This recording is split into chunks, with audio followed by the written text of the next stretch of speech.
विशेष आयोजन में राज्य सरकार के 2 प्रकल्प जो कि बड़े महत्वपूर्ण हैं, जन सहायक ऐप जो कि एम गवर्नेंस की दिशा में राज्य सरकार का एक बहुत महत्वपूर्ण कदम है। दूसरा, स्वामित्व योजना जिसका लाभ अब तक ग्रामीण अंचल में लाल डोरे के अंदर लोगों को मिल रहा था, उसका लाभ अब शहरी क्षेत्रों में भी एक नई योजना आज मुख्यमंत्री महोदय करेंगे, जिसके माध्यम से स्वामित्व का लाभ शहरी क्षेत्रों में जो छोटे दुकानदार हैं उनको भी मिलेगा, जो छोटे व्यापारी उनको मिलेगा। तो इन दोनों परियोजनाओं का लोकार्पण अपने कर कमलों द्वारा माननीय मुख्यमंत्री महोदय करेंगे।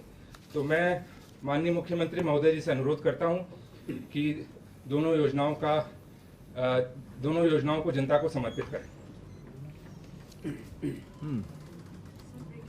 तो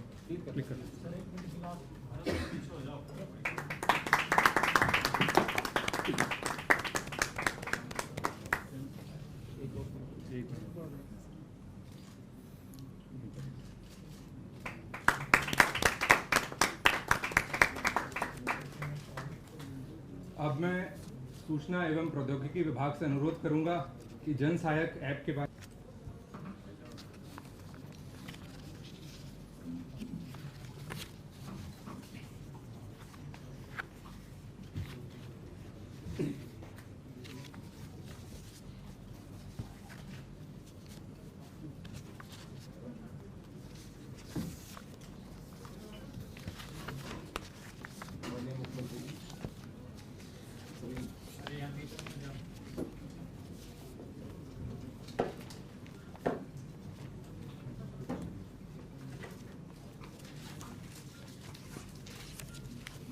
सभी को नमस्कार। सर, ये जन सहायक ऐप ऑनरेबल सीएम सर का महत्वपूर्ण प्रोजेक्ट है, जिसके कारण सभी सिटीजन हरियाणा के सिटीजन को सारी सेवाएं मोबाइल के माध्यम से मिलेंगी। ये एक वेब पोर्टल है जिसमें एडमिनिस्ट्रेशन का ही काम रहेगा। प्राइमरली ये जो एप्लीकेशन है, ये मोबाइल एप्लीकेशन है, एंड्रॉयड और एप्पल प्लेटफॉर्म दोनों पे अवेलेबल है। मैं सीधे ही एप्पल ये एप्लीकेशन पे चले जाता हूँ और थोड़ा सा मोबाइल एप्लीकेशन के बारे में ब्रीफ कर देता हूँ।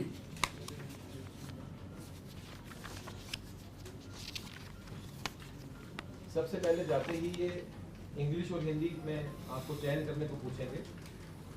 आपके चयन अनुसार वो आगे आपको लॉगिन करने के लिए बताएंगे। लॉगिन आप 2 तरह से कर सकते हैं, एक मोबाइल नंबर से अपने और एक परिवार पहचान पत्र से।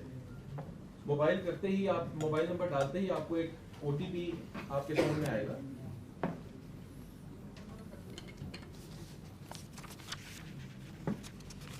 ओटीपी लॉगिन करते ही आपका एप्लीकेशन शुरू हो जाएगा।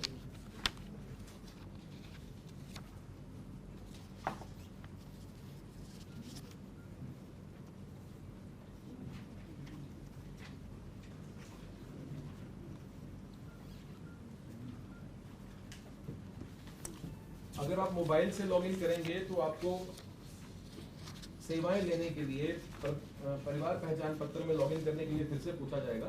आप अगर बाद में करना चाहते हैं तो इसको बाद में भी कर सकते हैं। फिलहाल के लिए अगर आप स्किप करके आगे देखना चाहते हैं ऐप कैसी है और क्या क्या सेवाएं हैं, तो आप स्किप करके आगे जा सकते हैं। बट जब सेवाएं लेनी है और सरल की सेवाएं भी इसमें सारी उपलब्ध है, जब आप आगे जाएंगे तो आपको परिवार पहचान पत्र के साथ अपना यहाँ पे जोड़ना पड़ेगा। ये एप्लीकेशन एक नोटिफिकेशन का भी माध्यम है। सरकार की कोई भी योजना, कोई भी नए जो इवेंट्स हैं, उनको सिटीजन को भेजने के लिए हम सिटीजन का उसका डिस्ट्रिक्ट और उसका जेंडर और उसकी आयु पूछ लेते हैं। अगर ये हमारे पास ये फीड जैसे आ जाती है तो हम यहाँ से कस्टम नोटिफिकेशंस भी जो है सरकार के माध्यम से नीचे सिटीजन को पूछ सकते हैं। जैसे मान लीजिए गुड़गांव में अगर कोई इवेंट है, उसकी जानकारी देनी है, या कोई वैक्सीनेशन ड्राइव है एक डिस्ट्रिक्ट में हो रही है, तो हम पर्टिकुलर एज ग्रुप को पर्टिकुलर डिस्ट्रिक्ट में भी हम नोटिफिकेशन भेज सकते हैं और इससे सरकारी सेवाएं डायरेक्ट उसको नोटिफाई हो जाएंगी। तो ये एक तिथि डाल के देख रहे हैं, ये बहुत ही सरल एप्लीकेशन है जिसमें 3 तरह की सेक्शंस बनी हुई हैं। एक है इमरजेंसी सेवाएं, दूसरा है गवर्नमेंट सेवाएं और तीसरा है अदर सेवाएं। तो अगर आप गवर्नमेंट सेवाएं देखेंगे, इमरजेंसी सेवाएं देखेंगे तो इसमें आपको इमरजेंसी 112 डायल 112 है, डायल 100 है, डायल 108 एम्बुलेंस सर्विस है, 101 फायर सर्विसेज हैं, 104 हेल्थ सर्विसेज हैं, 1091 वुमेन सर्विसेज हैं, 1098 चाइल्ड सर्विसेज हैं और 1075 कोविड हेल्पलाइन भी है। अब इनमें से किसी पे भी क्लिक करेंगे तो आपका फोन आपको डायल करने के लिए भी बोल देगा, आप डायरेक्ट इस बटन को दबाते ही आपका कॉल उस सेवा को लग भी सकता है। दूसरी हमारी गवर्नमेंट टू जो G2C जिनको कहते हैं गवर्नमेंट टू सिटीजन सेवाएं, को सरल की सारी सेवाएं मिलेंगी।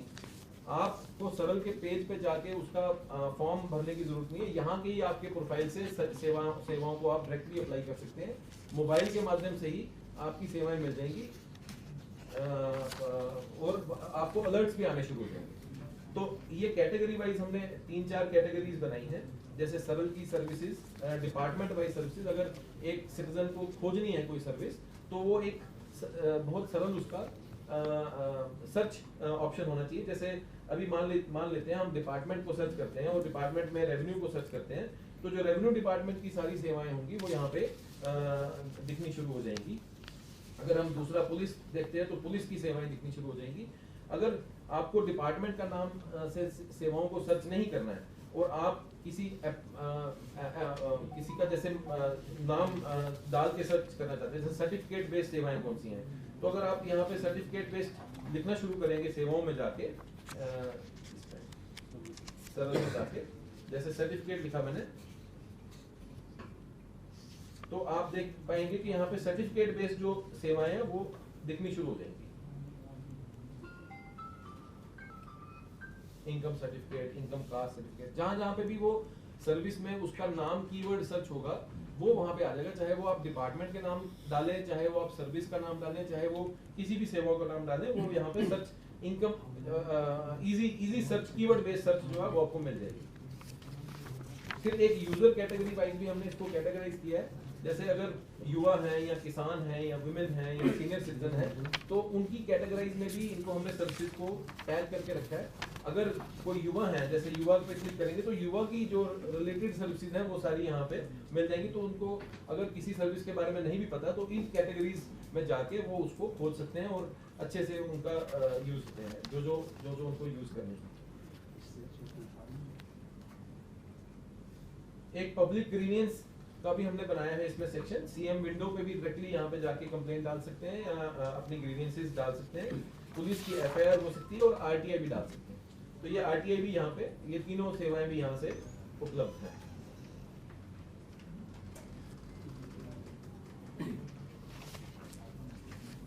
अदर सेवाओं में अगर आप देखेंगे तो हमने टेंडर्स की जानकारी रखी है। जो भी हरियाणा सरकार के नए टेंडर्स आएंगे वो यहाँ पे आपको हाइपरलिंक में दिख जाएंगे। अगर आप टेंडर्स की साइट पे आपको जाने की जरूरत नहीं, आपको यहीं पे वो विजिबल होते रहेंगे। बिल पेमेंट्स की सेक्शन में जैसे आपकी बिजली के बिल है, पानी के बिल हैं, ये सारे बिल सेवाओं का यहाँ से पेमेंट आप ट्रिगर कर सकते हैं। ट्रैवल सेक्शन है एक हमारी, जिसमें IRCTC बस टिकटिंग और एयर बुकिंग की भी सुविधा इसमें डाल रखी है।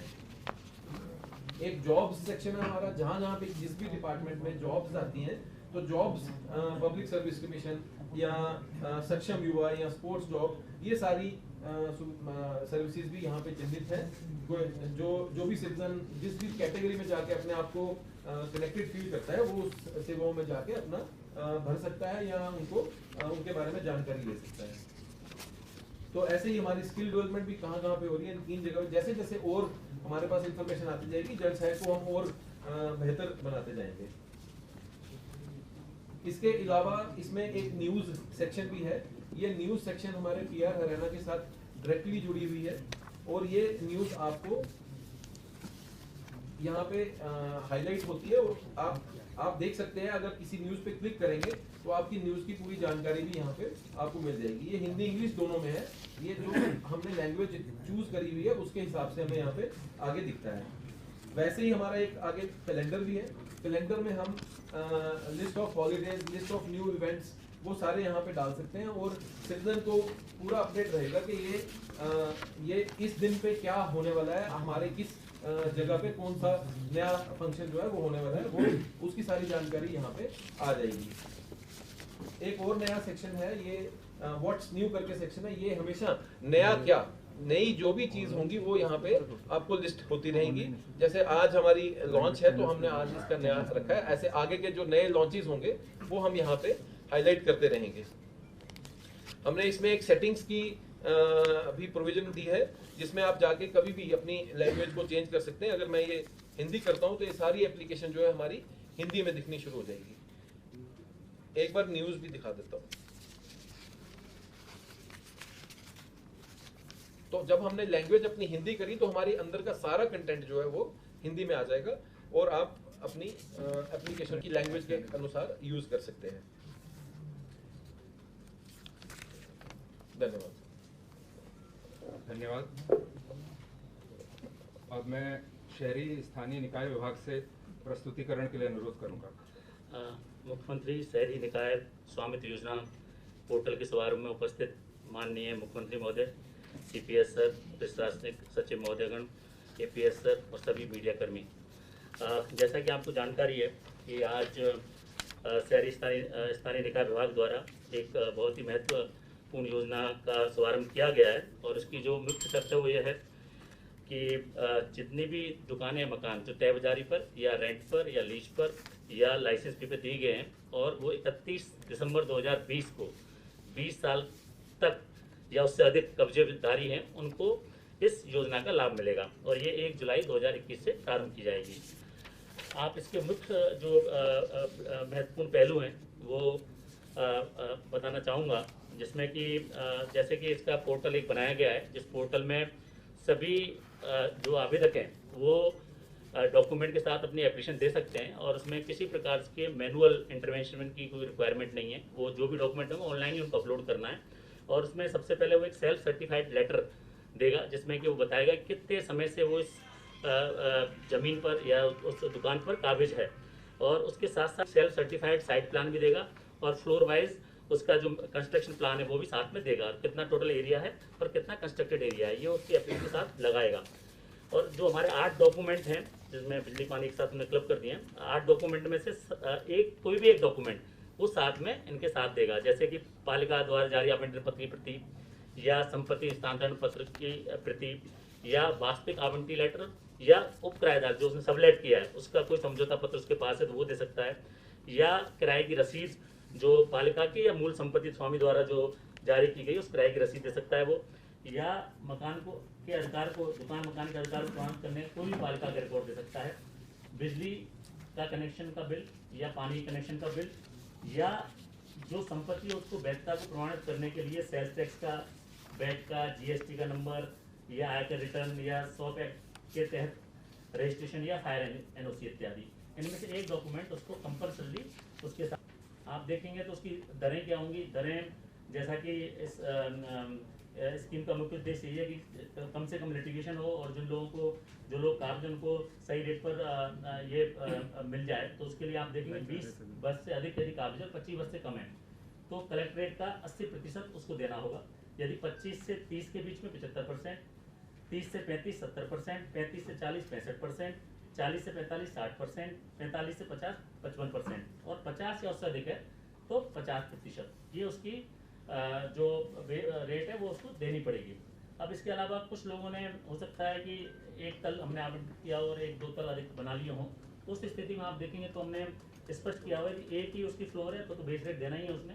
यदि उसकी डबल फ्लोर है तो जो भूतल पर है उसको 60% देना है, जो प्रथम तल पर उसको 40% देना है और जहाँ 3 मंजिल है वहाँ बेस जो भूमि तल पर है जो ग्राउंड फ्लोर पर है उसको 50%, प्रथम तल को 30% और द्वितीय तल को 20% उस टोटल राशि का देना होगा। तो 100 मान लो हमारे टोटल राशि है, उसकी बेस रेट बनी तो उसमें से 50, 30 और 20 इस अनुपात में उसको हमारा डिस्ट्रीब्यूशन होगा उन तीनों स्वामी जो कब्जेदारी बैठे हुए हैं। इसके अतिरिक्त यदि मान लो किसी ने पालिका ने कोई आवंटित कर उसके अतिरिक्त उसने कुछ कंस्ट्रक्शन कर लिया तो उसके लिए उसको प्रति वर्ग 1000 रुपये अलग से देने पड़ेंगे, जो कि उसकी बेस रेट से अलग होंगे, उसके अलग होंगे। इसके साथ साथ यदि मान लो जो व्यक्ति बैठा हुआ है वो ओरिजिनल अलॉटी नहीं था, उसने किसी से लिया और अब 30 दिसंबर 2020 को बैठा हुआ है, काबिज है, तो उसके लिए फिर एक वन टाइम जो उसको हस्तांतरण शुल्क देना पड़ेगा, वो 30,000 रुपये का उसको अतिरिक्त देना पड़ेगा। इसके अतिरिक्त आप देखेंगे तो इसमें 1 माह का समय दिया हुआ है और उसमें एक प्रथम चरण में 1000 की एक सीमा तय की गई है, जो कि सोमवार को 9 बजे प्रारंभ होगी और वो जैसे 1000 पूरे हरियाणा में हो जाएंगे तो ब्लॉक हो जाएगी, फिर नेक्स्ट वीक वो इस तरह हर वीक वाइज 1000 एप्लीकेशन का विस्तार किया जाएगा। उसके पीछे मुख्य उद्देश्य ये है कि टाइमली उसका समाधान हो पाए। तो इसमें 25% का डिमांड नोटिस 15 दिन के अंदर देगा वो, और बाकी शेष राशि 3 महीने के अंदर जमा कराएगा। इसमें एक और प्रावधान किया है कि वो 75% तक का लोन किसी भी बैंक से ले सकता है, मतलब इस प्रॉपर्टी के अगेंस्ट में, तो उसको आसानी होगी। तो जिससे गवर्नमेंट यूएलबी बॉडीज को और जो स्थानीय निकाय हैं उनको एक साथ एक मुश्त राशि मिल जाए, उनको भी दिक्कत ना हो और एक साथ यूएलबी को राशि मिल जाए। इसके अतिरिक्त कोई भी कानूनी कार्रवाई तो उसको किसी प्रकार का चैलेंज नहीं करेगा, ये अंडरटेकिंग देनी होगी। और जो लोग इसमें इस स्कीम का फायदा नहीं उठाएंगे उनके किराए का पुनर्मूल्यांकन मार्केट दर के आधार पर किया जाएगा। इसके अलावा इस राशि का प्रयोग सरकार के आदेशानुसार किया जाएगा। और आप देखेंगे तो ये पूरी प्रक्रिया है उसका, आप देखेंगे लिंक है ulbsource.ulbharyana.gov.in। तो हमारी जो डिपार्टमेंट की वेबसाइट है ulbharyana.gov.in, उसी पर एक लिंक है जो कि उस लिंक के माध्यम से ये एक पोर्टल डिफरेंट हमारा खुलेगा और इसमें पूरा सिस्टम ऑनलाइन है। और इसमें एक बहुत अच्छी बात यह है कि उसका एक डैशबोर्ड, खुद एप्लीकेंट का डैशबोर्ड होगा जिसमें कि वो सारी गतिविधि देख सकता है, कितने उसने एप्लीकेशन अप्लाई की, कितना ने उसके एप्लीकेशन के अगेंस्ट ऑब्जेक्शन दी, आपत्ति दी, कितना उसका डिमांड नोटिस है, क्या उसको कोई नोटिस सक्षम अधिकारी मान लो कमिश्नर ने या ईओ ने या सेक्रेटरी ने उसको दिया है, तो उसका भी एक सिंगल पॉइंट पर वो सारा कुछ देख सकता है। और इसके साथ साथ जो इसकी मेन जो पोर्टल की मुख्य विशेषता है वो ये है कि इसमें किसी प्रकार का उसे कोई मैनुअल डॉक्यूमेंट देने की जरूरत नहीं है और उसको एक सिंगल पॉइंट पर सब कुछ दिखेगा, कितना उसका डिमांड नोटिस है, कितना उसे जमा कराना है, वो देख पाएगा। उसकी जो प्रोसेस हो गई नहीं होगी, एप्लीकेशन रिजेक्ट है, एक्सेप्ट है, पार्शली एक्सेप्ट है, तो वो जो अपलोड होगा ऑर्डर सक्षम अधिकारी का वो भी उसको देख पाएगा। तो आप देखेंगे तो कुल हमारे लगभग अभी जो हमारे डेटा हमारे यूएलबी के माध्यम से डाला है उसमें लगभग 16,000 से अधिक मकान दुकान इस योजना के अंतर्गत फॉल कर रही हैं। अब हो सकता है फाइनली कितने एलिजिबिलिटी के हिसाब से उनको इनको स्वामित्व का अधिकार दिया जाएगा। ये हमारा पोर्टल है सर, जिसके माध्यम से को लॉगिन किया जाएगा। धन्यवाद। अब मैं माननीय मुख्यमंत्री महोदय से संबोधन के लिए अनुरोध करूंगा।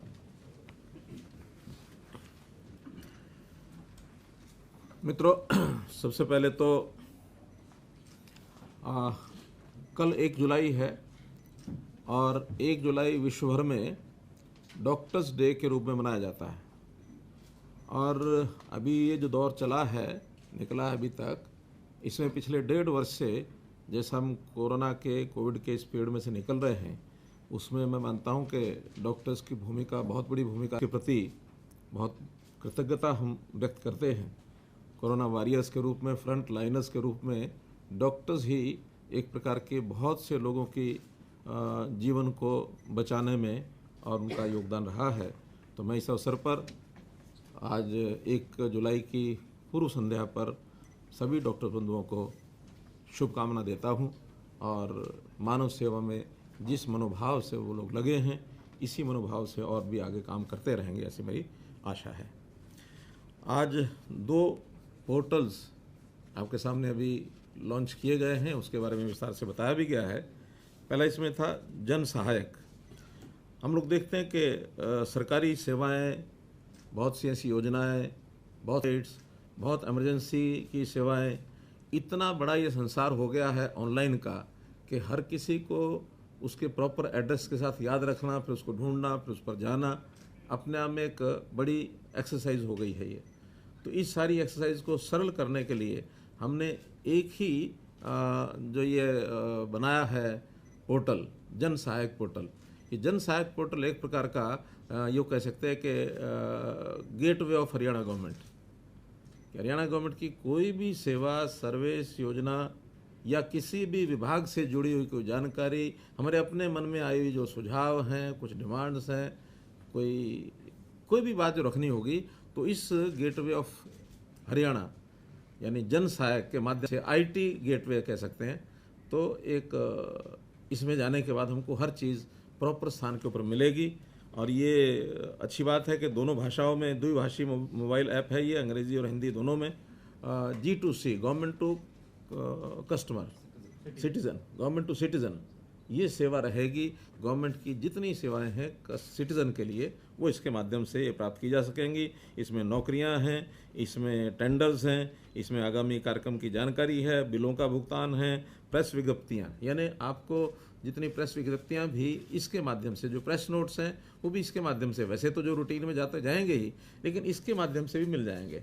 और जो नई नई जितनी भी इंफॉर्मेशन है वो भी आपको इसमें मिलती जाएगी। कैलेंडर्स साल भर का वो इसके अंदर लोड होगा। जो हरियाणा की दूरभाष जो भी हर सरकारी कर्मचारियों को जो हमारी डायरेक्टरी है उसका भी इसके अंदर पूरा उल्लेख होगा। और इसमें किसी भी तरीके से उसके नाम से, विभाग से, श्रेणी से, किसी ज़रूरत के हिसाब से सर्विस के कोई भी जो नाम होगा उसमें कोई शब्द भी उसमें डालेंगे तो सर्च की ऑप्शन बहुत एक फ्रेंडली बनाई गई है कि आपको मान लो कोई चीज़ नहीं मालूम कि कौन सी चीज़ कहाँ मिलेगी, तो सर्च में भी आप एक शब्द डालेंगे, वो शब्द जहाँ जहाँ जिस ऐप में उपयोगी होगा वो सारी ऐप्स आ सकते हैं उसमें। आप फिर संबंधित जो ऐप आपने ढूंढनी है, पोर्टल ढूंढना है, वेबसाइट ढूंढनी है, वो संबंधित उसमें से आप ढूंढ सकते हैं।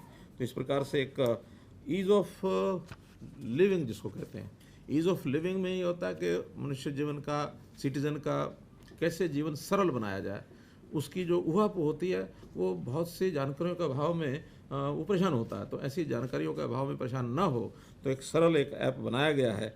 और इस नागरिक सरल पोर्टल के माध्यम से जो सेवाएं दी गई हैं वो भी बताई गई हैं। इमरजेंसी सेवाएं हैं जिसमें 112 इमरजेंसी कॉल है, 100 पुलिस की कॉल है, 108 एम्बुलेंस की है, 101 फायर की है, 104 हेल्थ की है, 1091 महिला हेल्पलाइन है, 1098 बाल हेल्पलाइन है, 1075 कोविड-19 हेल्पलाइन है। ये सारी हेल्पलाइंस जितनी भी हैं फटाफट आप के हिसाब से जाएंगे तो आपको हेल्पलाइन वही मिलेगी। आपको नंबर याद नहीं भी है तो उस सेवा की हेल्पलाइन आप उसको टिक करेंगे तो मिल जाएंगी।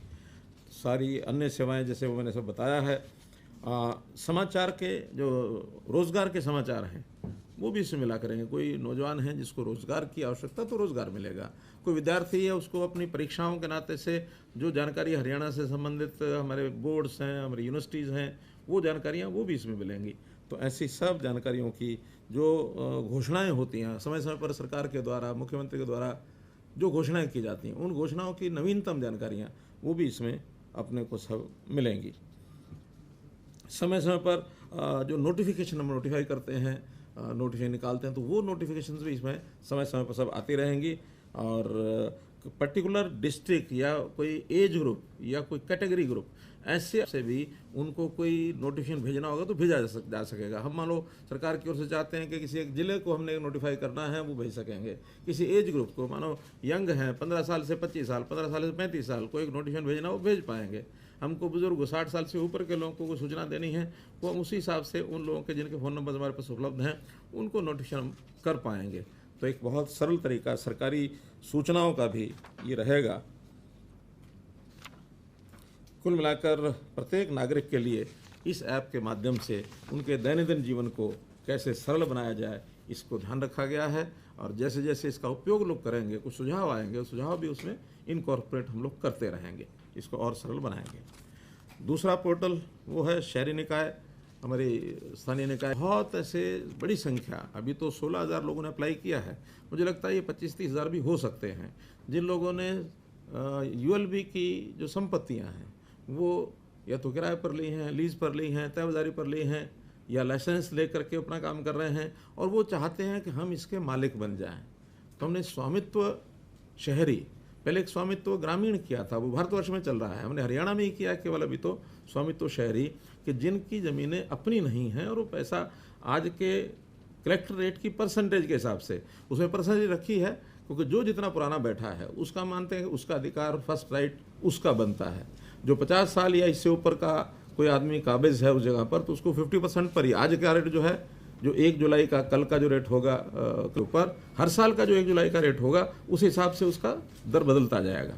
तो इस 50% का जो रेट होगा वो 50 साल वाला, जिसका 20 साल से ऊपर हो गया 20% को छूट मिलेगी, 30 साल से ऊपर 30% छूट मिलेगी, 35 साल से ऊपर 35% मिलेगी, 40 साल से ऊपर 40% मिलेगी, यानी 5-5 साल के गैप पर 5-5% की छूट भी उसकी बढ़ती जाएगी। तो इस प्रकार से सरलतम, और बहुत लोगों का जो रिस्पांस मिल रहा है, हमें फीडबैक जो मिल रहा है, बहुत ही प्रसन्नता है लोगों में कि हमें यानी पीढ़ी दर पीढ़ी जो लोगों की ज़मीनें ऐसी ली हुई थी उनका भी मालिकाना हक आज दूसरी तीसरी पीढ़ी को मिल रहा है, और जिन्होंने 20 साल पहले 25 साल पहले भी ली थी उनकी भी एक पीढ़ी बदल गई है, उनको आज मालिकाना का अधिकार मिल रहा है। तो इससे बहुत बड़ी प्रसन्नता उन्हें हुई है। जो पंचायतें नगर पालिकाओं में आ गई या पहले थी उनको भी हमने म्यूनसिपल कॉर्पोरेशन कमेटीज़ में मर्ज कर दिया है, तो उनकी प्रॉपर्टीज जो उस समय दी गई थी उसके ऊपर भी ये लागू होगा। तल के हिसाब से रेट्स निर्धारित किए गए हैं। ग्राउंड फ्लोर यानी भूतल है, फिर प्रथम तल, द्वितीय तल, तृतीय तल, उस हिसाब से रेट्स रखे गए हैं। मैंने अभी चीफ सेक्रेटरी को कहा है, एडिशनल चीफ सेक्रेटरी को, इसमें जो वो है बेसमेंट वो कहीं रह गया है, उसकी भी कोई पॉलिसी बनाएंगे। अगर बेसमेंट और प्रथम तल मानो अलग अलग व्यक्ति के पास है तो उसका भी इसमें कोई प्रावधान करना होगा। एक ही व्यक्ति के पास है तो उसमें समस्या नहीं है, उसमें तो जिसका प्रथम तल है उसी के पास बेसमेंट होगी, लेकिन अगर उसके मालिक अलग अलग हैं तो उसका कोई प्रावधान ये कर देना चाहिए ताकि कोई भी कठिनाई उसमें ना आए। प्रार्थना पत्र इसमें वो डालेंगे। कल से 1 जुलाई से ये प्रार्थना पत्र लिए जाने शुरू होंगे। अब चूँकि संख्या बड़ी है, 16,000 तो आ ही गए हैं और ज़्यादा भी आएंगे, लेकिन डिपार्टमेंट को एक एक एप्लीकेशन को उसको स्क्रूटिनाइज करना होगा, उसको चेक करना होगा, उसका कब से वो है, उसके सारे डॉक्यूमेंट्स वेरीफाई करने होंगे। तो सारे के सारे एक साथ करना डिपार्टमेंट के लिए कठिन है।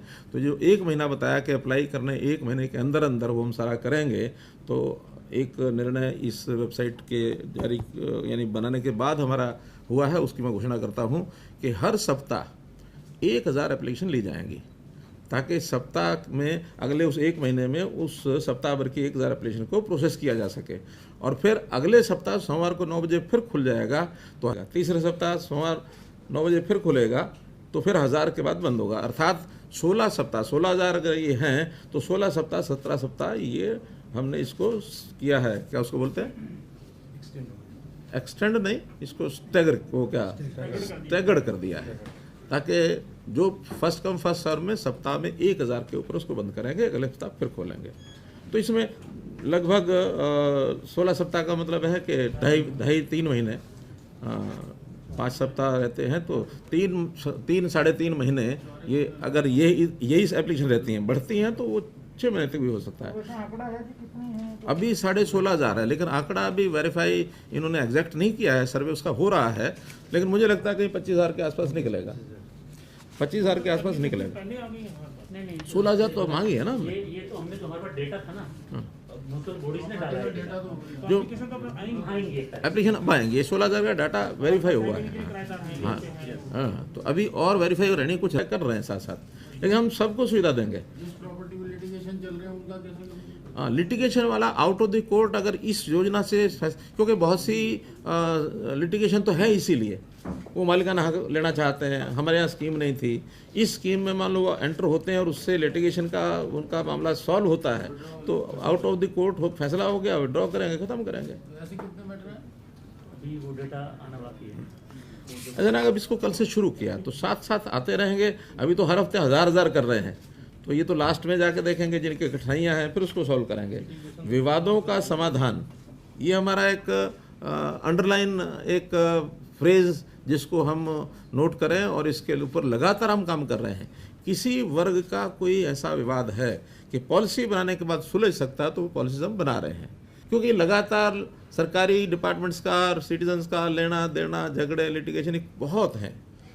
मैं तो समझता हूँ कि लाखों की संख्या में ये विवाद हमने सुलझा दिए हैं, लाखों की संख्या में अभी और हैं कि बहुत पुराने चल रहे हैं, कोई आज शुरू हुआ ऐसा नहीं है।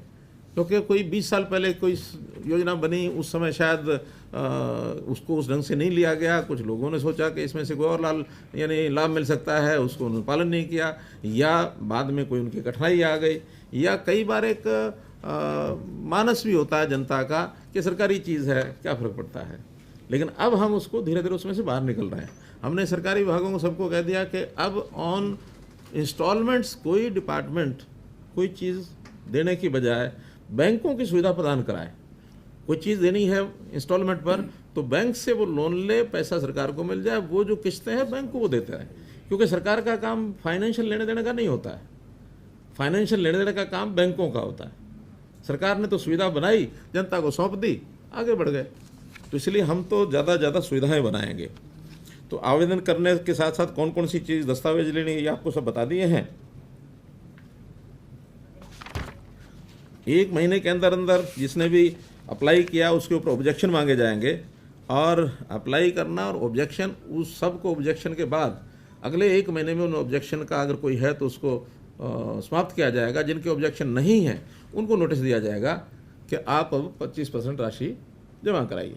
तो 25% 15 दिन में उनको जमा करानी होगी, और उस 15 दिन के बाद फिर प्रोसेस करके बाकी 75% बैंक हो चुकी है, बैंक उनको लोन देगा 75%। एक महीना खोलेंगे तो आवेदन सारे आ जाएंगे, उसको प्रोसेस 1,000 पर वीक करेंगे। हाँ, ऐसा कर रहे हैं पर वीक मैं बता रहा हूँ, पर वीक 1,000 लेके उस 1 सप्ताह के बाद 1 महीने के अंदर अंदर ऑब्जेक्शन भी मांगेंगे और उसकी सारी प्रोसेस भी चालू करेंगे। 1 महीने के अंदर जिनके ऑब्जेक्शन आ जाएंगे, उस ऑब्जेक्शन के आने के और 1 महीना, जिस दिन भी मानो 8वें दिन ही अप्लाई किया, 9वें दिन ऑब्जेक्शन आ गया, तो 9वें दिन ऑब्जेक्शन आने के 1 महीने के अंदर अंदर ऑब्जेक्शन को यानी सुना जाएगा।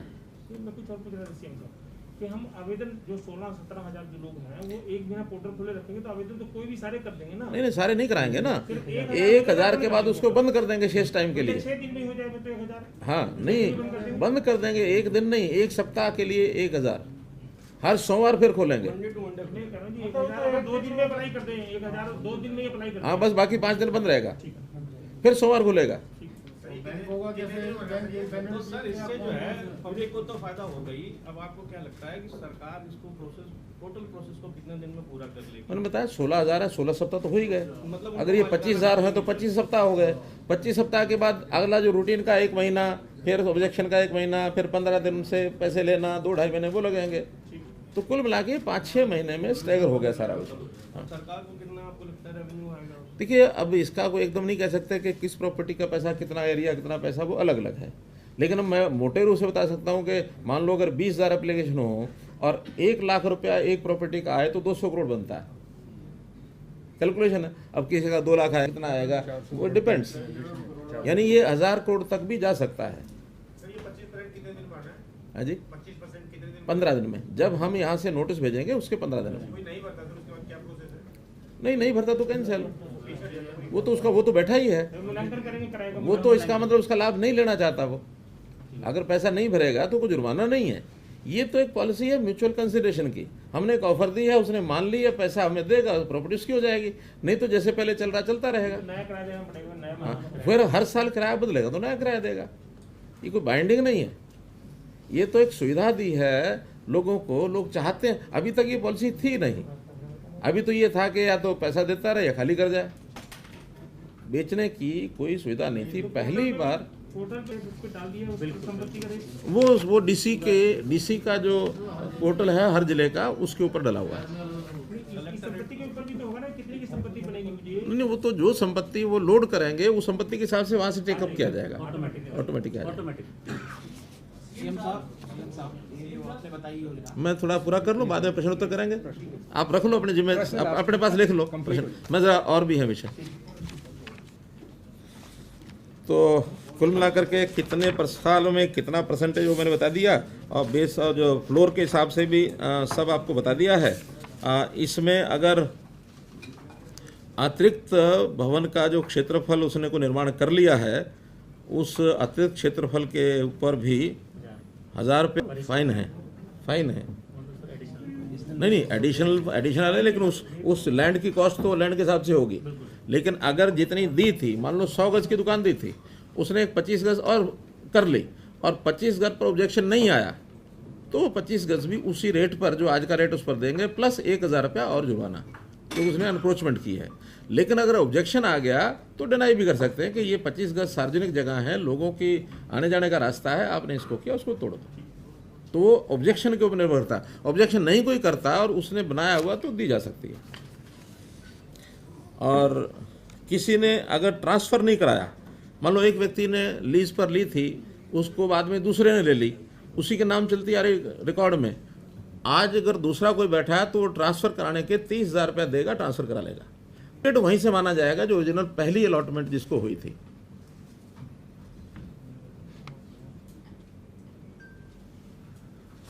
तो मोटे रूप से ये है।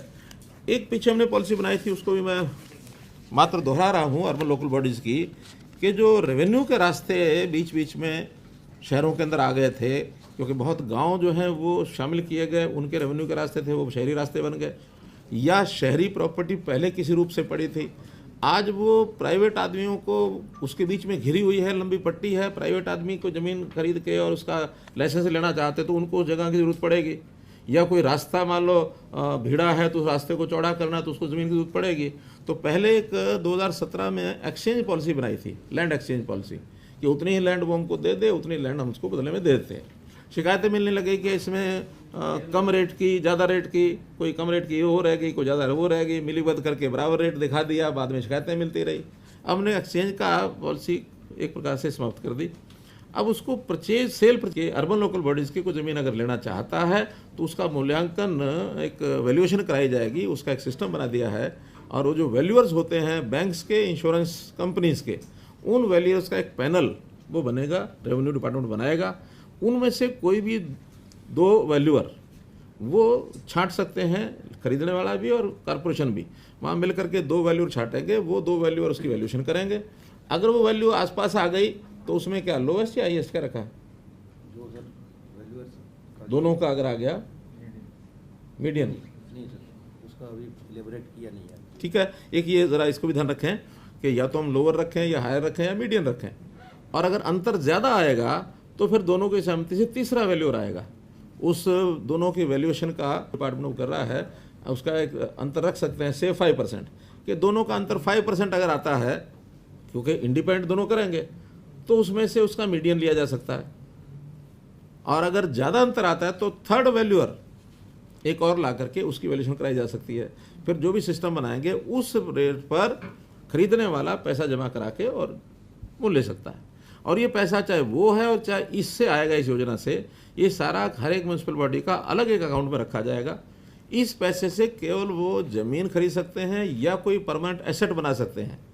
इसको प्लान्ड जो एक्सपेंसेस होते हैं, तनख्वाहें हैं, बिजली बिल है, ये वो खर्च नहीं कर सकते। वो अगर किसी को करना होगा तो विद द परमिशन हो तो गवर्नमेंट करेंगे। मान लो किसी कठाई ऐसी आई, कोई कंटेंजेंसी ऐसा विषय आ गया प्लान में, को उनको खर्चा अचानक इमरजेंसी आ गई, तो फिर वो अप्लाई करके गवर्नमेंट से परमिशन लेकर उसको खर्च करेंगे, अन्यथा नहीं। तो ये जो राजस्व रास्तों की ये पॉलिसी भी हमने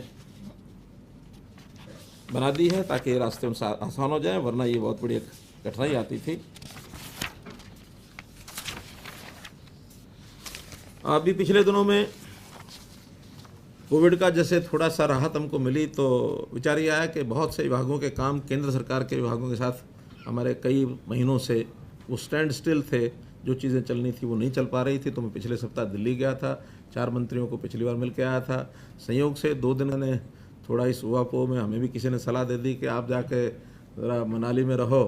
अब हमारा मन है जैसा है, मनाली में हमको पता लगा कि नितिन गडकरी आए हुए, मैंने कहा जी एक सरकारी काम है करा दो, तो उन्होंने भी स्वीकार कर लिया। मैं उनका आभार प्रकट करता हूँ। तो उन्होंने अपने अधिकारी बुला लिए, हमने भी बुला लिए, तो एक मीटिंग वहाँ करके और लगभग 6,500 करोड़ रुपए की एक योजनाएँ जो हमारी कुछ पेंडिंग पड़ी थी उन्होंने स्वीकृति दी है। 8-10 छोटे छोटे विषय थे, कहीं फ्लाईओवर था, कहीं साइड में कहीं अंडरपास था, कहीं साइड स्लिप रोड थी, कहीं ऐसे कुछ नई रोड्स भी हैं। एक सबसे बड़ी जो नई रोड की स्वीकृति सैद्धांतिक रूप से हमें मिली है वो पानीपत से डब वाली। अभी तक जितने भी हाईवे, नेशनल हाईवेज़ हैं वो सामान्यतः नॉर्थ साउथ हैं, लेकिन ईस्ट वेस्ट एक हाईवे अभी एक है दिल्ली, लेकिन एक और इस नॉर्थ हरियाणा से और साउथ हरियाणा को यानी वेस्ट हरियाणा को मिले तो पानीपत से और डबवाली के साथ राजस्थान पंजाब लग जाता है, इधर पानीपत उत्तर प्रदेश लग जाता है। तो एक प्रकार से उस हाईवे की उपयोगिता काफ़ी लगी है, तो उन्होंने इसको स्वीकार कर लिया है। तो इस प्रकार से ये सारे विषय उनके साथ हमने किए हैं। और इसके बाद फिर मेरा दिल्ली कल जाना हुआ, तो उसमें भी जो हमारे टूरिज़्म मिनिस्टर हैं उनके साथ Krishna circuit part 2 97 crore, heritage circuit 99 crore, इसका प्रोजेक्ट सबमिट हम करेंगे। उन्होंने कहा कि यहाँ दोनों ये सैद्धांतिक रूप से मंजूर उन्होंने कर लिए हैं। ज्योति सर का जो हमारा बहुत महाभारत का जो तालमेल करके और 18 अध्याय और उसमें 134 स्थान हैं, उनका सबका महत्व दिखाते हुए बहुत अच्छी प्रेजेंटेशन डिपार्टमेंट ने बनाई। वो देख करके पसंद हुए। उनका इसका भी जो खर्च है वो बिल्डिंग का खर्च उन्होंने पहले दिया है, लेकिन उसमें आईटी से जुड़े हुए जो कोई टेक्निकल सारे उसमें इश्यूज़ हैं वो 150 करोड़ रुपए का खर्च है, उसमें भी उनका कुछ शेयर वो करेंगे। और बल्कि उन्होंने तो खुश होकर कहा कि इसको हम प्रधानमंत्री जी को दिखाएंगे, कैबिनेट को दिखाएंगे और उसमें उसका योगदान उनका वो करवाएंगे। प्रसाद स्कीम है, उसमें हमने 52 करोड़ का पहले प्रोजेक्ट एक पास कराया हुआ है। 70% यूसी देने के बाद और पैसा मिल जाएगा। ये एक चलता हुआ काम है। फिर हमने अभी जो 20 जून को जो एडवेंचर स्पोर्ट्स और वो सारा किया है, वेलनेस सेंटर्स वगैरह, उस प्रोजेक्ट का भी हम बना करके उनको भेजेंगे, तो उस पर भी वो हमें उसका जितना योगदान करना चाहें करेंगे। कालेसर से कालका से कालेसर एक साइकिल ट्रैक, बाइक ट्रैक, ये ट्रैक बनाए जाएंगे जिसमें बाइकिंग और साइकिलिंग उसका कोई अरेंजमेंट करेंगे, या तो अलग अलग दिन रखेंगे या 2 ट्रैक करेंगे, ताकि एक बार साइकिल का एक और बाइक का ऑर्गेनाइज्ड ये जो चलेंगे व्हीकल्स बाइकिंग स्कीम, इसका भी प्रोजेक्ट मंजूर हुआ है। आदि बद्री और वहाँ से सरस्वती नदी का उद्गम, इसकी एक मीटिंग 8 जुलाई को उन्होंने बुला ली है, यहाँ से हम अधिकारी को भेजेंगे। राखीगढ़ी और दिल्ली, उसका भी एक साइकिल ट्रैक, क्योंकि विदेशी लोगों की राखीगढ़ी बहुत पसंद बना है और विदेशी लोग चाहते हैं कि अपने छोटे वाहन लेके जाएं, साइकिल लेके जाएं, तो ऐसा एक रास्ता थॉरोफेयर ये करवाया जाएगा। केमिकल एंड फर्टिलाइज़र मिनिस्टर हैं हमारे, 2 हमारे प्लॉट हैं ऐसे गुरुग्राम में। एक IDPL फैक्ट्री केंद्र की थी, बंद हो चुकी है, 90 एकड़ ज़मीन पड़ी है। ऐसे HIL हिंदुस्तान इंसेक्टिसाइड्स लिमिटेड, वो भी फैक्ट्री लगी ही नहीं, शुरू में उन्होंने ज़मीन तो ले ली लेकिन वो शुरू नहीं हुआ। ये बिल्कुल MBS के सामने का बहुत बड़ा प्लॉट पड़ा है, वो लगभग 52 एकड़ का वो है। तो ऐसे 142 एकड़ ज़मीन उन्होंने सैद्धांतिक तौर पर कह दिया कि हम हरियाणा को ट्रांसफ़र कर देंगे, ताकि आप अपने प्रोजेक्ट को बना सकते हैं, सरकारी प्रोजेक्ट या कोई भी रेजिडेंशियल कमर्शियल जैसा भी। हमारे जो सचिव स्तर की बैठक एक जल्दी होगी, उसमें से कोई ना कोई फाइनल करके, जैसे हमने HMT की लैंड ले ली है, उनसे पैसा दे के ली है, ऐसा ही पैसा दे के ये दोनों लैंड्स हम ले लेंगे। तो इसका भी सैद्धांतिक सहमति ये बन गई कि वो हरियाणा को लैंड देंगे और पैसा हम उनको देंगे। हमारे जो शहरी विकास मंत्री श्री HS पुरी, उनके साथ मेन रूप से जो गुड़गांव की मेट्रो है और फिर रैपिड रेलवे ट्रांसपोर्ट में दिल्ली, गुड़गांव और राजस्थान बॉर्डर तक 106 किलोमीटर की लाइन है।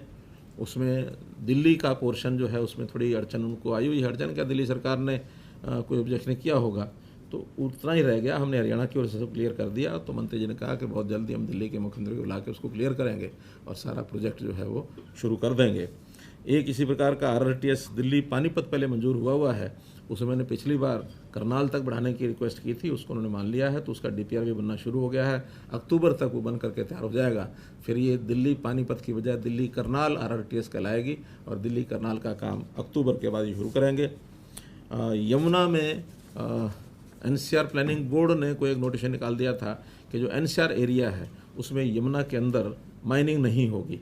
अब वो गलती से लगा या किसी अफसर को ध्यान में नहीं आया, केवल माइनिंग का विरोध है कि माइनिंग वास्ते में पहाड़ की माइनिंग ना हो, ये तो मैं समझ में आता है, लेकिन नदी के अंदर माइनिंग नहीं होगी तो नदी तो फिर माइनिंग भर जाएगी, ओवरफ्लो करके बाढ़ आएगी। जब विषय उनको बताया गया तो सहमति उन्होंने दे दी कि हाँ ये गलती हुई है कहीं ना कहीं। तो यमुना के अंदर जितनी माइनिंग आवश्यक है, क्योंकि आएगा, और अगर उसमें से निकालेंगे नहीं, एक्सकेवेट नहीं करेंगे, तो पानी ऊपर चलेगा तो ओवरफ्लो करेगा सारा दिल्ली और आसपास के इन जिलों में, करनाल, पानीपत, सोनीपत, यमुनानगर, अपना पलवल और फरीदाबाद, ये 5 जिले हैं उसमें। उन्होंने कहा कि नहीं, ये सैद्धांतिक रूप से अपनी बात मान ली, उसका नोटिफिकेशन करा देंगे कि जो EC की एनवायरमेंट क्लियरेंस जो होता है उसकी जो कंडीशंस रहती हैं उसको मानते हुए, और ये 3 मीटर तक खुदाई माइनिंग की हो सकेगी, इसकी आवश्यक है, ये नेचुरल प्रोसेस है। तो ये भी उन्होंने मान लिया है। मोटे रूप से केंद्रीय मंत्रियों के साथ ही हमारी जो बातचीत हुई है उसका ब्यौरा 1 सप्ताह का या अदर 10 दिन का जो है वो आपके सामने इसलिए रखा है कि आप लोगों के मानस में कुछ और बातें घूम जाती हैं कि दिल्ली गए नहीं और आपने उल्टा पलटी की नहीं। तो पलटी करने की आवश्यकता नहीं, हम ठीक चल रहे हैं, ऐसे ही चलेंगे। हाँ, दिल्ली हमारी चौके बिल्कुल, हरियाणा तो 3 तरफ दिल्ली को हरियाणा घेरता है और हमारे 8-10 जिले, बल्कि NCR में तो 13 आ गए हैं, लेकिन 13 में कुछ तो दूर हैं, लेकिन 8 जिले तो ऐसे हैं जो दिल्ली से ही बैठ करके हम अपना सारा काम कर सकते हैं, पार्टी का, सरकार का, सब वहाँ होते हैं। इसलिए उसको इतना गंभीरता से आप लोगों को नहीं लेना चाहिए दिल्ली जाने को। दिल्ली जाने को। जब केंद्रीय मंत्री से मिलने में तो ऑफिशियली मिलने में तो गंभीरता से ना लें। मंत्रिमंडल विस्तार नहीं, हर बार मेरा कार्यक्रम केंद्रीय मंत्रियों को मिलने का ही रहता है।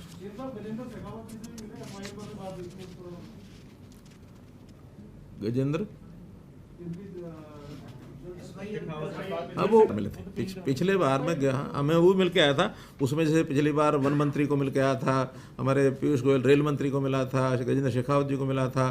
तो ऐसे सब मंत्री, 4 मंत्री पिछली बार मिले थे। अभी 3 मंत्री कल मैं मिल के आया हूँ, नितिन गडकरी हो जाएगा। तो 8-9 मंत्रियों से मेरा अलग अलग विभागों के विषयों को लेकर के मिलना हुआ है। मंत्रिमंडल विस्तार की कोई अभी संभावना नहीं है। मैं तो बता दिया कि मेरे दिल्ली जाने को इतना आप लोग, मैं तो उतना ही दो जितना आवश्यक है। बिना दिल्ली जाए भी हो सकता है।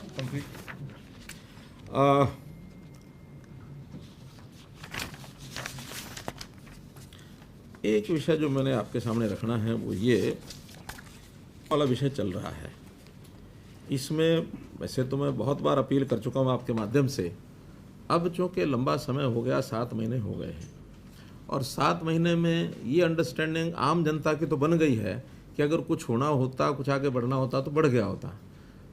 हम लोग अपने किसानों के जो बिल बनाए गए हैं, कानून बने हैं, उनकी जितनी भी सार्थकता है, उनके जो विशेषताएं हैं, वो सब हमने जनता को बताई हैं, बार बार बता रहे हैं। और वो इसमें कमियां क्या हैं वो बताए बिना एक ही जो रट लगाए हैं कि नहीं कुछ भी हो परनाला उथे दा उथे, एक जो ज़िद है वो पकड़ के बैठे हैं। ज़िद नहीं पकड़नी चाहिए, खुल करके बात करना है। तो कल भी 2 दिन पहले भी कृषि मंत्री जी ने कहा है कि वो खुल करके बात करें, लेकिन इस कंडीशन के साथ आएँ कि नील वापस करोगे तो हम आते हैं, नहीं तो कोई फ़ायदा नहीं है। उस प्रकार का लाभ नहीं है। और फिर एक जो मैं अपने मन में कठिनाई समझ रहा हूँ वो ये कि किसान शब्द जो है ना, ये बड़ा पवित्र शब्द है। किसान के प्रति एक श्रद्धा, आस्था ये सबकी है। मैं ये नहीं कहता कि उनकी नहीं है, जो आंदोलनकारी नेता हैं उनकी भी है, हमारी भी है, आम जनता की भी है, सरकारों की है, सबकी है। लेकिन इस आंदोलन का एक दुखद पहलू ये निकल आया है कि इस आंदोलन के साथ कई प्रकार की ऐसी दुर्घटनाएं हो गई हैं कि जो इस शब्द को भी बदनाम करने के लिए और लोग मुंह खोलने लगे हैं।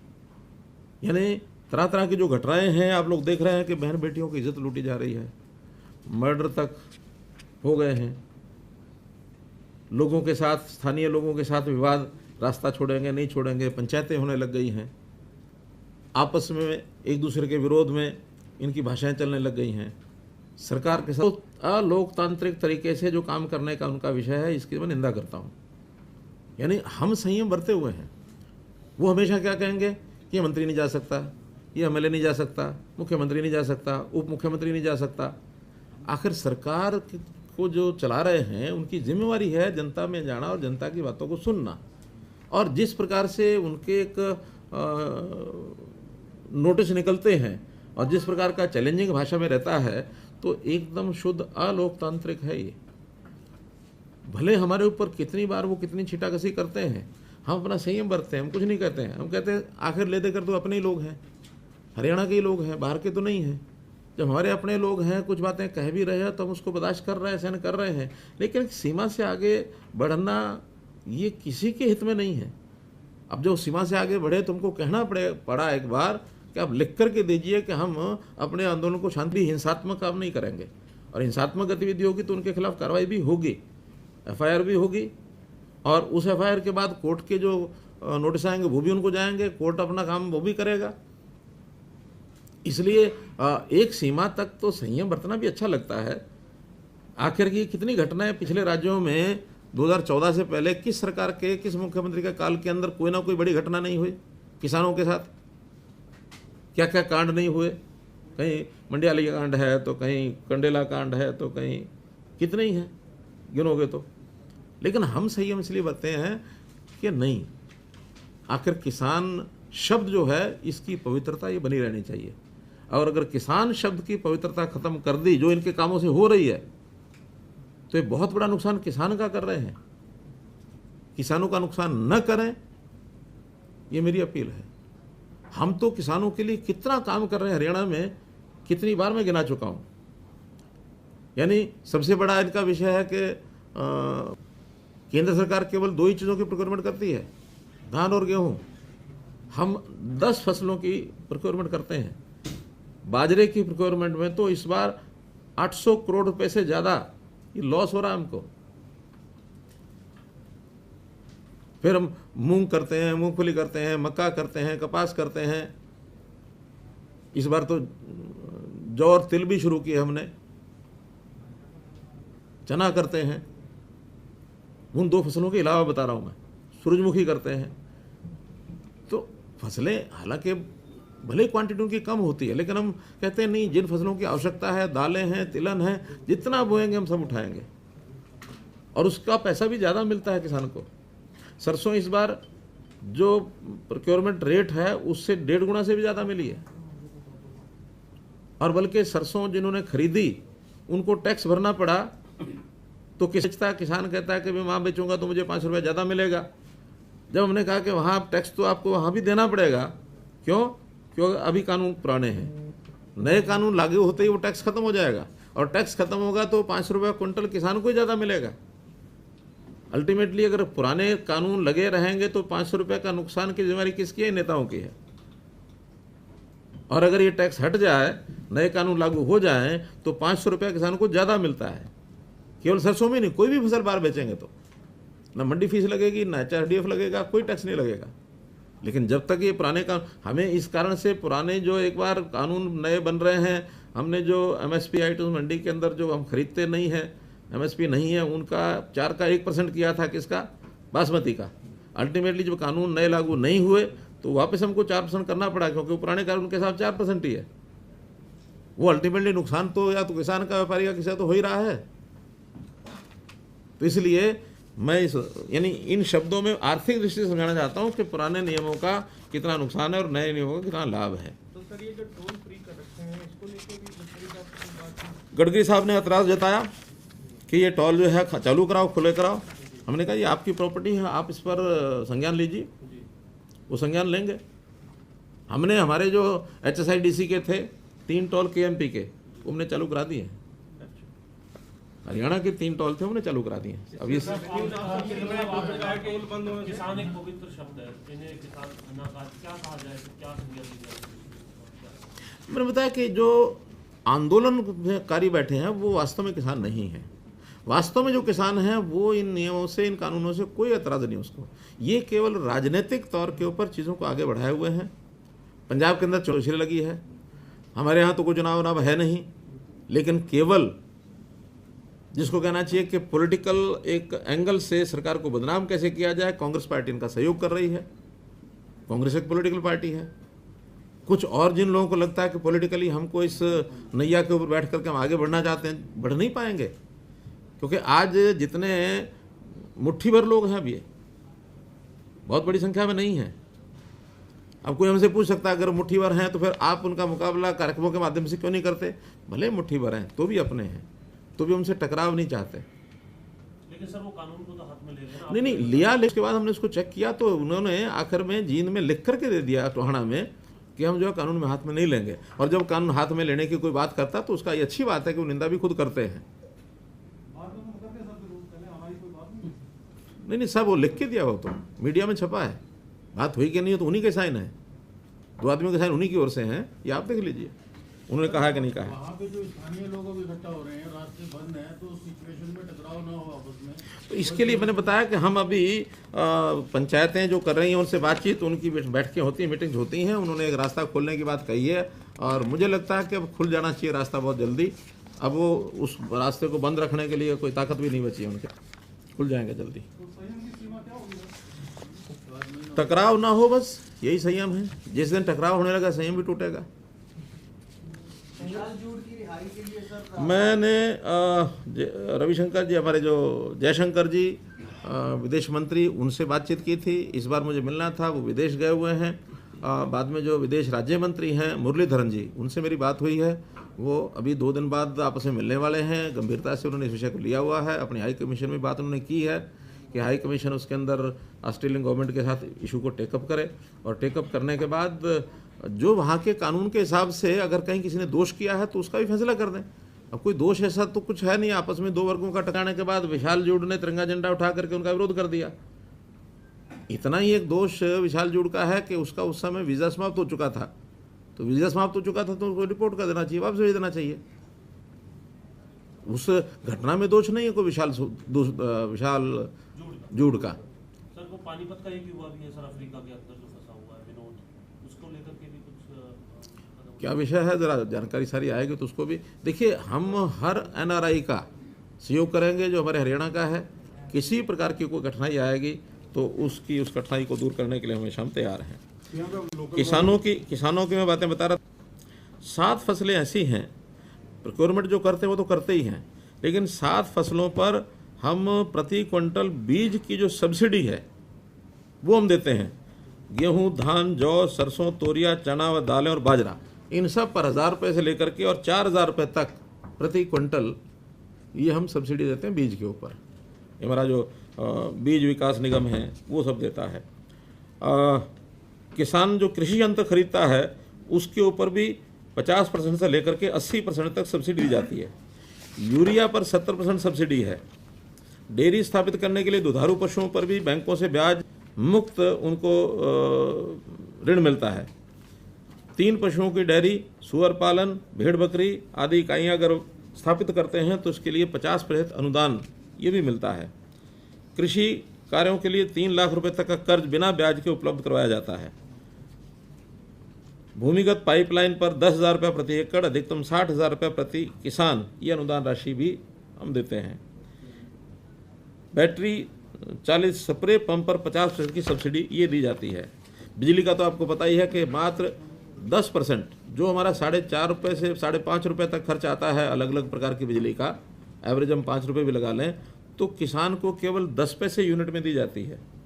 6,200 करोड़ रुपया हर वर्ष का ये सब्सिडी दी जाती है। हॉर्टिकल्चर, आम, अमरूद, सिट्रस आदि फलों पर प्रति एकड़ 20,000 रुपये की सब्सिडी दी जाती है। सोलर पंप के लिए 75% का अनुदान ये सरकार देती है। फसलें खराब होने पर जैसा मुआवजा है वो प्रधानमंत्री फसल बीमा योजना में तो प्रीमियम उनका होता है, वो तो देते ही, उसका आधा प्रीमियम सरकार देती है। लेकिन अगर नहीं भी कराया तो 12,000 रुपया प्रति एकड़ ये सरकार की ओर से दिया जाता है। मशरूम की खेती पर 40%, हाइब्रिड सब्जी पर 50%, वर्टिकल खेती पर 65%, मधुमक्खी पालन और उनके बक्से खरीदने पर 75 से 85%। और सबसे अधिक एक महत्वपूर्ण बात, प्रधानमंत्री किसान सम्मान निधि 6,000 रुपया प्रति परिवार 3 किस्तों में, 4 किस्तों में, ये 3 किस्तें 4-4 माह की, ये 19 लाख परिवार हरियाणा के जिनको ये पैसा आता है। तो अगर ये हिसाब लगाया जाए तो कई हज़ार करोड़ ये किसानों के नाम से सब्सिडीज जाती हैं। प्रधानमंत्री का जो किसान सम्मान निधि है उसका सब मिला लें तो कई हज़ार करोड़ रुपये बैठता है। आज भी हरियाणा का किसान, मैं कहता हूँ पूरे देश भर में सबसे ज़्यादा सहयोग हरियाणा सरकार करती है, अगर ये सारे हिसाब लगाएंगे। मैं इसलिए बता रहा हूँ कि इन विषयों को आपके माध्यम से मैं सारी जनता को भी, किसानों को भी बताना चाहता हूँ। किसान हमारा अन्नदाता है और इस किसान, क्योंकि बड़ा वर्ग किसानों का है हरियाणा में, उनकी स्थिति ये हम सुधारना चाहते हैं। तो कोई भी जो गरीब परिवार है उन सबको हमने उसका जो डाटा है वो लेकर के गोल्डनाइज करना शुरू कर दिया है। उसमें मेरा ये परिवार पहचान पत्र नाम से हमने जो घोषणा की कि हर एक परिवार की इनकम कितनी है इसका हम वेरीफाई करा रहे हैं। वेरिफिकेशन का काम शुरू हो गया है, कोविड के कारण से थोड़ा लेट हुआ था, अभी फिर वो ठीक स्पीड पकड़ गया है। और अब उसकी पहली जो एक जिसको डेटा की एक किस्त कहनी चाहिए, एक इंस्टॉलमेंट कहनी चाहिए, 50,000 रुपये तक जिन परिवारों की अभी तक हम पहचान कर पाए हैं, जो अभी तक जो आंकड़ा आया है 30,000 परिवारों का आंकड़ा लगभग ये हमारे पास आ चुका है, जिनकी आय वास्तव में 50,000 रुपये साल से कम है, यानी 4,000 रुपये महीना सिर्फ। ऐसे परिवारों का हमारे 6 डिपार्टमेंट हैं जिन्होंने जिम्मा लिया है कि इन सब परिवारों की आय पहले खेप में 1 लाख रुपया और फिर उसके बाद 1,80,000 रुपया, ये हम करेंगे साल भर के अंदर अंदर। इनको कल से इन परिवारों को सूची दे दी जाएगी, इन सब का वो इंटरव्यू करेंगे सभी डिपार्टमेंट। वो कॉमन एक प्लेटफॉर्म बनेगा, हर एक डिपार्टमेंट का एक आदमी उसमें रहेगा और सब 35,000 का इंटरव्यू किया जाएगा कि वो क्या काम करना चाहते हैं। कल से शुरू करके और इसको 15 दिन का, ये जिला वाइज सूचियाँ मिलेंगे उनको सबको, 15 दिन का उनको समय दिया जाएगा। हमने भी 15 दिन सोचा है, मान लो डिले होगा तो और आगे 15 दिन एक्सटेंड करेंगे, लेकिन 1 महीने के बाद उनके प्रॉपर काम जिस किसी को पशु पालना है पशु उसको दिया जाएगा, किसी को छोटा कोई MSME का कोई अपना प्रोजेक्ट लगाना तो वो लगाएगा, किसी को गाय भैंस बांधनी है उसके लिए पैसा दिया जाएगा, किसी को लोन लेकर के कोई छोटी मोटी दुकानदारी करनी है वो दिया जाएगा, किसी को वाहनी है वो उसको दिया जाएगा। मजदूरी करने वालों को जो ठेकेदार हैं उनसे हमारी बातचीत हो चुकी है, उनको कह करके हम उन लोगों के ठेके की जो मिनिमम की होती है वेजेस उसको उस पर भी करेंगे तो भी लाख रुपए से ऊपर परिवार को मिल जाता है। ये वही योजना है मुख्यमंत्री परिवार, ये मुख्यमंत्री परिवार उत्थान अंत्योदय परिवार उत्थान योजना, अंत्योदय परिवार उत्थान योजना। तो उस पर मेरा अभी बताने का अर्थ यह है योजना तो पहले हमने बना ली, देखना अब कल से इस पर काम शुरू हो जाएगा। 30,000 परिवारों की एक सूची ये कल आएगी, वो फिर अपने सिस्टम से आगे हर एक जिले में जा जाके उनके सबके इंटरव्यू करेंगे। 50,000 क्या होता है? BPL तो हमने 1,80,000 तक माना है, ये तो BPL से भी BPL है, सबसे गरीब। इसलिए हमने इसको इस ढंग से योजना बनाई है कि लोएस्ट इनकम ग्रुप हमको पहले पहचान करनी है। हम एक पैरामीटर तो मान लेते हैं भाई 1,80,000, अब 1,80,000 तक कितने निकलेंगे, लेकिन 1,80 वाला भी अपने घर परिवार को चला रहा है। 1,80 का मतलब होता है 15,000 रुपये महीना, लेकिन जो बिल्कुल ही 2-4-5,000 पर बैठे उनकी चिंता तो हमको पहले करनी पड़ेगी। तो इसलिए अंत्योदय परिवार उत्थान योजना इसको हम आगे बढ़ाएंगे और इसमें जैसे जैसे आगे बढ़ते जाएंगे अगली सूची आती जाएगी। पहले साल में हम 1 लाख परिवारों की हमने टारगेट रखा है, अभी 30,000 की लिस्ट कल जारी करेंगे, इसके बाद फिर बाकी जैसे वेरिफिकेशन हो जाएगी उसके बाद जारी करेंगे। तो मोटे रूप से मुझे आज आपके सामने ये विषय सब रखने थे, विषय काफ़ी आए हैं। किसानों का एक न्योता आपने स्वीकार किया था गाँव में जाने का, कार्यक्रम थाना गाँव में, वो तय हो गया? देखिए उन्होंने ही कहा था कि हम 15 दिन बाद आएंगे और मुझे लगता है कि वो अपनी तैयारी कर रहे हैं। 15 दिन अभी हुए नहीं है, जिस दिन 15 दिन बाद आएंगे मैं उनको समय दूंगा, ये उनका काम है, समय लेंगे तो मैं दूंगा। बल्कि कल चरखी दादरी से एक एडवोकेट ने कहा है कि मैं किसानों का वहाँ कार्यक्रम कराऊंगा और वो जिस दिन मेरे से समय मांगेंगे मैं समय दूंगा। अभी कोर्ट में भी केस है, लेकिन कोविड के कारण से ही ये विषय रुका हुआ है। कोविड का मामला अगर मान लो थर्ड वेव नहीं आती है और ये इस मामला रूटीन में ठीक हो जाता है तो आने वाले कुछ महीनों में इसका निर्णय लेंगे। सीएम साहब, पंजाब सीएम से आपकी कोई बात हुई है? क्योंकि केंद्रीय जल मंत्री ने कहा था कि आप मीटिंग कीजिए, कोई संपर्क हो पाया सर?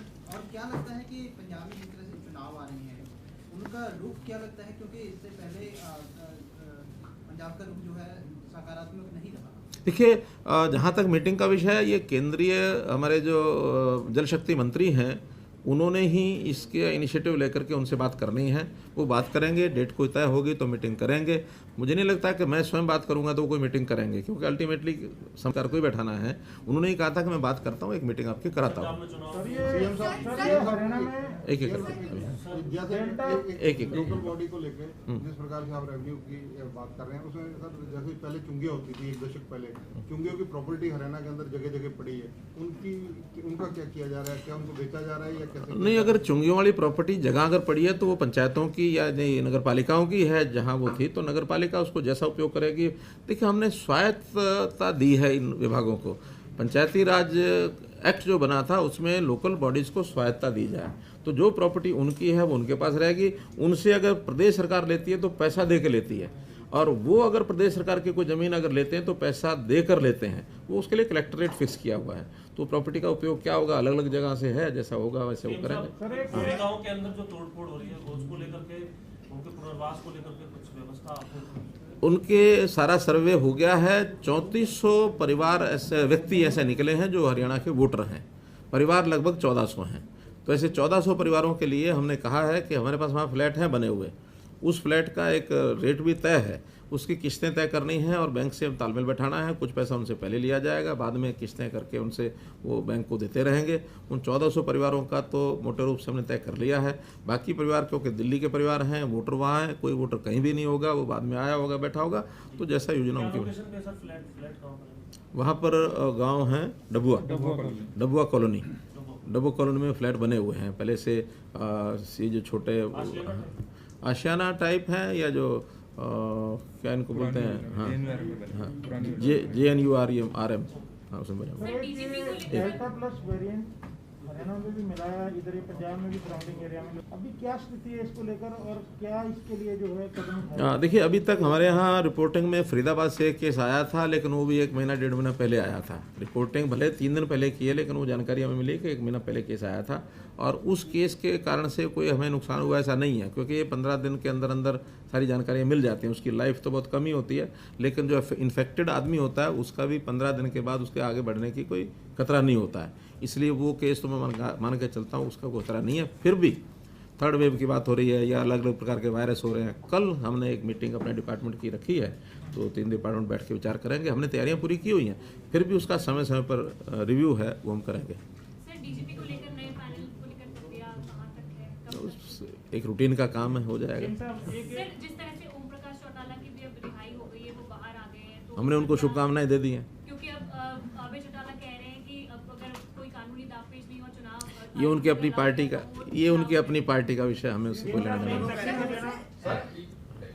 एक मिनट हाँ। सर, सीरो सर्वे भी करवाया जा रहा था हरियाणा में कोरोना की दूसरी लहर को देखते हुए, क्या उसकी रिपोर्ट आ चुकी है? एक बार जो पहले हमारा दूसरा राउंड हुआ था उस समय तो 43% था। अब तीसरे राउंड की मुझे जानकारी नहीं है कब होगा या हुआ कि नहीं हुआ है, कोई जानकारी? सीरो सर्वे अभी करेंगे, पोस्टपोन किया, करेंगे। क्यों? हम अभी चुनाव आया कहाँ है? जब चुनाव आएगा तो डट के लड़ेंगे, किसी ने मना कर दिया?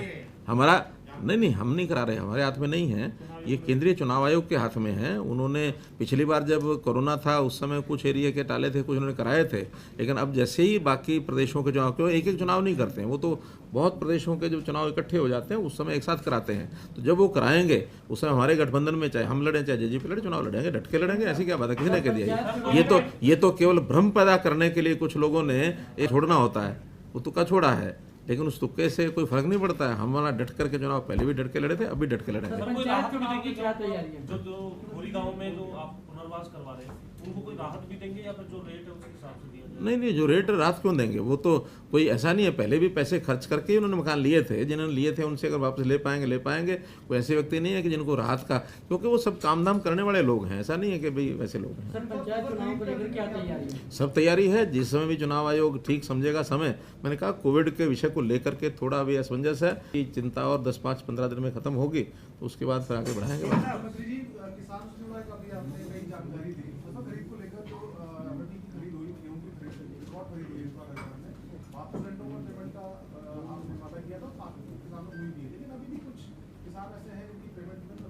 ऐसा लगभग 50 करोड़ रुपया एजेंसीज की तरफ बकाया था, वो हमने एजेंसीज को दे दिया है। उसमें कुछ लोगों के अकाउंट्स, बैंक अकाउंट्स वो मिलते नहीं हैं और उसके कारण से पैसा देने का भी वापस होता है, वो अभी बचता है, वो आकर के एजेंसी से अपना अकाउंट ठीक करा ले और ट्रांसफ़र करा ले। हमने तो इस बार जिसको लेट भी हुआ है उसको भी हर दिन का इंटरेस्ट दिया है।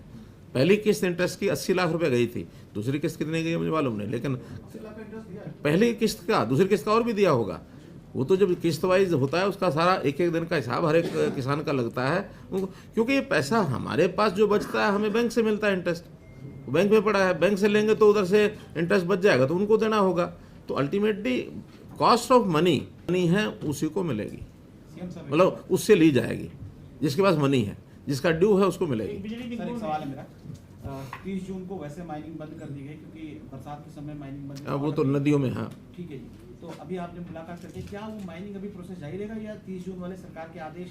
नहीं, वो 30 जून तो वैसे तो कोई निर्णय हो ना हो, 30 जून का तो बरसात के कारण से बंद होता है 3 महीने के लिए, जुलाई अगस्त सितंबर, 1 अक्टूबर से फिर खुलता है, वो परमानेंट नियम है। इसी में एक सवाल और सर, एनजीटी ने बार बार सरकार को भी लिखा, पर्यावरण विभाग को भी लिखा कि कुछ क्रशर ऐसे हैं जो अवैध रूप से चला रहे हैं, लेकिन प्रमुखता से देखा गया कि क्योंकि उनके पास स्टाफ की कमी है और स्थिति ये होती है जब तक वो पहुँचते हैं तब तक मतलब पर्यावरण को बड़ा, देखिए कोई भी कमी है उसको पूरा करेंगे। अगर स्टाफ की कमी हो तो नियमित भर्ती अब हम क्लास 4 की क्लास 3 की करने वाले हैं, बल्कि हमने 1 टाइम रजिस्ट्रेशन जो किया हुआ है उसमें लगभग 7 लाख ऐसे एप्लीकेशंस आ चुकी हैं, लेकिन जब उसकी डेट तय करेंगे उस डेट से पहले उसको पोर्टल को खोलेंगे और 1 महीने के लिए वो खुलेगा लगभग, और उसके बाद क्योंकि उसका स्टाफ सिलेक्शन कमीशन वाले अपनी योजना बना रहे हैं और हमने उनको कहा कि अब क्योंकि परीक्षाएं परिणाम आते ही 10वीं के 12वीं के जैसे परीक्षा परिणाम आ जाएंगे, 10वीं को तो अब आई गए समझो, कोई उसका अंतर है नियम, 12वीं +2 का जो है वो आने वाला है,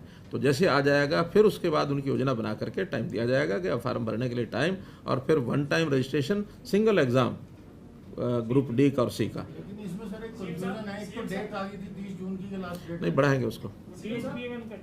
प्रधानमंत्री सम्मान किसान निधि उस तर्ज पर हरियाणा के किसानों को, जो छोटे किसान हैं, उनको राहत के लिए आप एक योजना बना रहे हैं, उसमें हमने उसको मुख्यमंत्री परिवार समृद्धि योजना में 6,000 रुपये साल का घोषणा की हुई है।